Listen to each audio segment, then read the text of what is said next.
What's up guys, my name is Brandon, and there was a lot of speculation behind whether or not Apple was going to support the iPhone 5S with iOS 12, but here we are with iOS 12 Beta 1 running on the 5-year-old iPhone 5S. So in this video, we're going to be talking about some of the new features in the software, as well as how it's running on the oldest device compatible with it. So as you guys know, iOS 12 Beta 1 just got released earlier this week, and I've been running it here on my iPhone 5S ever since, and let me just tell you right away, I have been very impressed. However, there are definitely some things I am disappointed in. Alright, so let's start out with some of the new features here in iOS 12, and then I'm going to start talking about the performance and the battery life here on the iPhone 5S. So let's go back to the lock screen and start there. So if we go ahead and swipe up to see our notification center, you can see that we now have group notifications in iOS 12. And this is such a massive feature for a phone like the iPhone 5S because the screen real estate just is not very big. And this is where a feature like group notifications really comes in handy. So you can see now how the notifications show up. You can see right here for messages, it shows the message right there, and then it shows 4 more messages instead of taking up all the space in your lock screen with just one application. So if we go ahead and click on that, you can see that it shows all of the messages right there. We can click show less to show less and just put it back in the group notifications like that. And we can also slide left to right to view, manage, and clear all. If we go and click on manage, you can see we get a new settings prompt right here. You can deliver quietly, you can turn off, and you can also go straight to settings. And then you can see it brings you straight to settings in here. And you can see there's even a new UI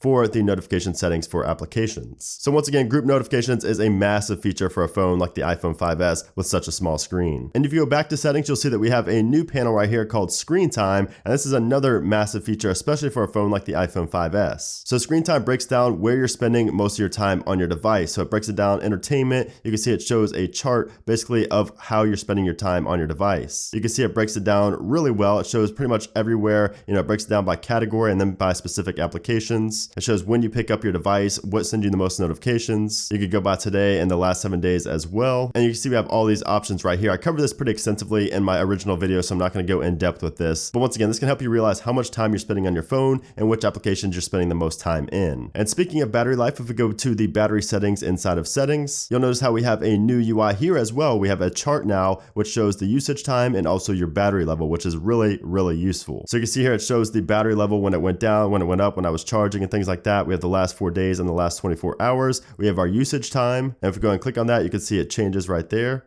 Click on it again. So obviously I haven't been using it that much today, but you can see here the screen on usage and the screen off usage, and then it breaks it down by percentage. So once again, this in comparison with the screen time feature, it will really help you optimize your battery life and make you realize, what's eating up all of your battery, especially for a phone like the iPhone 5S, which does not have great battery life to begin with. And like I said, I will be talking about the battery life on the iPhone 5S and iOS 12 later on in this video. Now, if we go to our messages, let's just go to this message right here. You'll notice that we have some new features in messages as well. So you can see that the autofill or the autocorrect panel right there looks a lot different, a lot more clean, a lot more flat than it did in iOS 11. And if we go and click on the apps icon right there, you can see that we now get the apps up in a top row like this instead of taking up the whole panel down here. And if we click on photos, you can see that it shows all the photos right there, but we do not get the camera option until we actually click on camera. So once we click on camera, we can now not see all of our photos, but it's now just the camera, which is really nice. So you can see right here, you can do anything with the camera inside of messages. So if we go and click on to take a photo, you can see we can mark up, we can edit, we can retake, and then we can send right there. So some pretty minor but cool new features added inside of the messages application. Now, a big one that I'm surprised actually made it to the iPhone 5S is group FaceTime. So you'll now be able to FaceTime with up to 32 people simultaneously on the iPhone 5S, which is pretty impressive because that does take up a lot of CPU, I'm sure. So I'm not really too sure how many of you iPhone 5S users use FaceTime on a daily basis,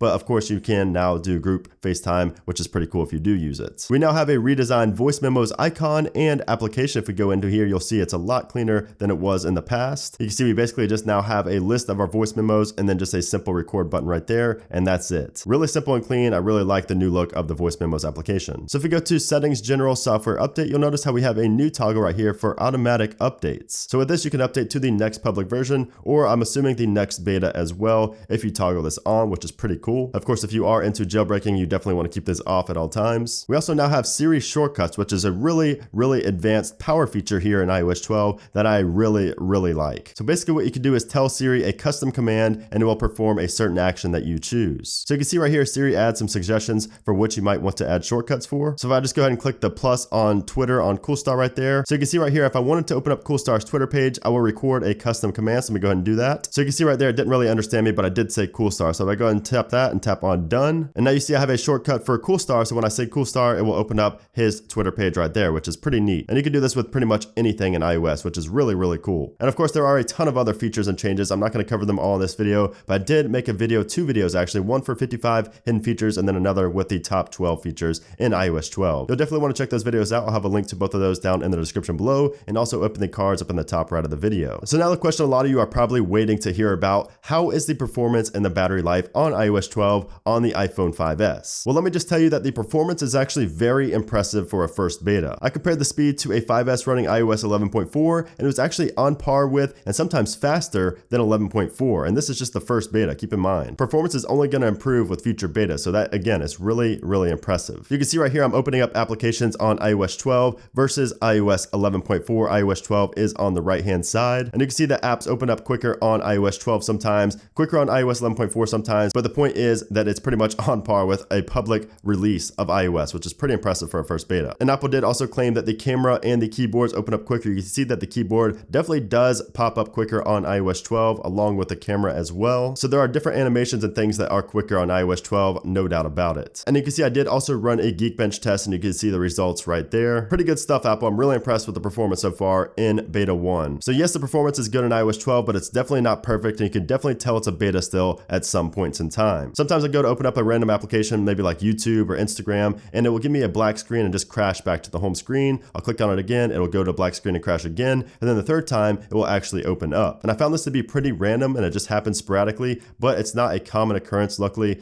But you know, it is a beta, so you can definitely tell it's a beta when things like that are happening. Now, as for the battery life on the iPhone 5S on iOS 12 beta 1, it's pretty much the same, if not better, than iOS 11.4, which again is a very good sign because battery will only get better with time as well. And as I talked about earlier, with more ways to see where your battery life is going via settings, iOS 12 is definitely an awesome update for battery life. And I know you iPhone 5S users are definitely very critical on battery life, so you definitely want to update to iOS 12. Maybe not the first beta, but maybe eventually, you know, beta 3, beta 4, sometime around there, because you will definitely be getting better battery life and a better insight as to where your battery is going. Now, the few things that I am disappointed in with the iPhone 5S on iOS 12 are that, for one, we didn't get the measuring app like we do on the newer devices. So basically, the Measure app is cool for measuring things on the fly when you don't have a tape measure. It's actually really precise and very accurate as well. I mean, it's not a feature that I'm going to be using all the time, but it still would have been cool to have on the iPhone 5S. And of course, like I said, I am also kind of disappointed that the performance still isn't amazing. Like I said, I still get hung up on apps loading, and sometimes they'll crash a couple times before opening. And this did happen in iOS 11 also, but of course, this can be resolved in future betas. And once again, it's a 5-year-old device, so you can't really complain too much. But all in all, iOS 12 is definitely not a disappointment like some reviews have said. It's definitely worth testing out, even if it's in its beta stage, since it is very stable and there aren't too many bugs. But of course, you should only test it out on a test device. You should not install this on your daily driver just yet. I would wait for maybe the 3rd or 4th beta before I did that. But anyways, guys, I hope you enjoyed the video. If you did, make sure to give it a thumbs up. Also, make sure to subscribe for a lot more iOS 12 coverage. So thanks again for watching, guys, and I'll see you soon.